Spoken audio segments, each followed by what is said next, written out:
Hey everyone, Daiken here, and oh boy are these characters coming out in an extremely fast session this time around.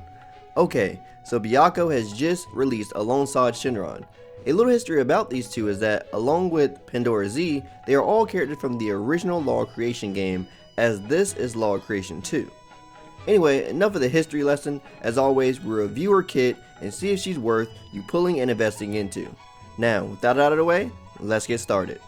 Byakko is a Dark Thunder SSR warrior of the Supreme Council and Artificial Life categories. Her talent is Sword Flight Dance, which states that normal attacks, which I can assume only means basic skills, allow her to go into one of her two forms for 6 seconds. Sword form at max masteries give her 30% more damage. Umbrella form gives her 14.5% damage and damage reduction at max mastery level. Her basic attack is Electric Strike, which deals small thunder damage to targets within a small area and also has a chance to inflict weaken. Treaty Bond Lotus is her ult, which, like Remuzu, is another treaty bonus, but this time is for the Supreme Council members. This gives 40% damage boost to Supreme Council allies and 60% if more than 3 Supreme Council members are present. Torrent also makes an appearance in her kit as her first active skill, which deals small dark damage to a medium-sized area. Her second active skill is Crashing Thunder, which is a multi-thunder slash ability to a small area of targets, with a chance to also inflict curse. And her last active skill is Butterfly Dance, which is another multi-hitting thunder damage skill. She gets an innate 10% HP increase through her Vitality passive, along with a 40% crit damage increase through Ghost Prison. She also has access to a 50% innate increase to her main stat of agility through the lovable Valkyrie, and has the Undying passive through her Close Shave ability, which allows her to take fatal damage and recover 30% of her HP while increasing her dodge rate by 200% for 2 seconds. This passive is on a 67 cooldown, do keep that in mind. So overall, how's Byakko looking as an SSR warrior? All I have to say is, fantastic. A well-designed powerhouse of a warrior. Having a passive that constantly gives her a damage and or damage reduction boost through her talent at all times, 6 seconds at a time, is great. If stacked all together at max uses of her skills, that is 90% extra damage with 40% extra crit damage coming your way. Not to mention her base agility for even more damage is already increased due to Valkyrie.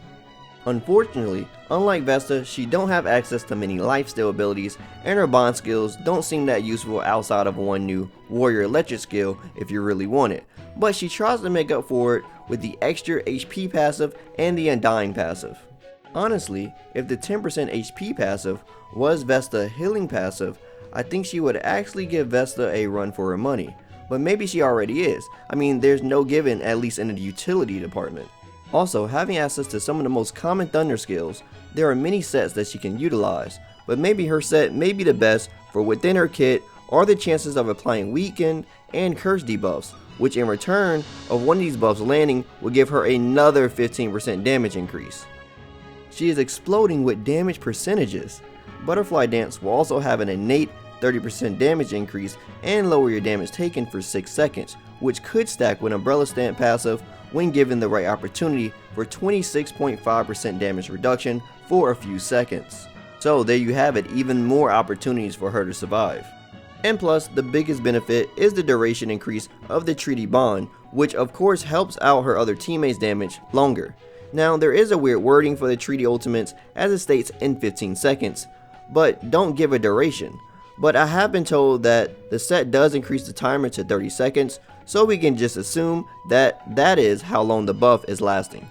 So with that in mind, there will only be an 8-second interval between when you don't have an extra 40 to 60% damage increase for you and your allies. Last thing I want to mention is her welcoming into Thunder-based Shred team comps.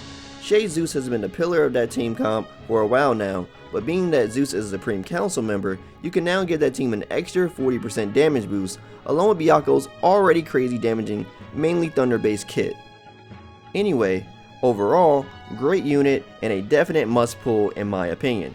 Great utility, crazy damage, with some passive survivability. I can't wait to see what people do with the utility of her kit. So for the waifu enthusiasts, as always, you already pulled. And for the people who are unsure, you're safe to spend your resources to your heart content. You won't be disappointed. Byakko gets the Daiken's seal of approval.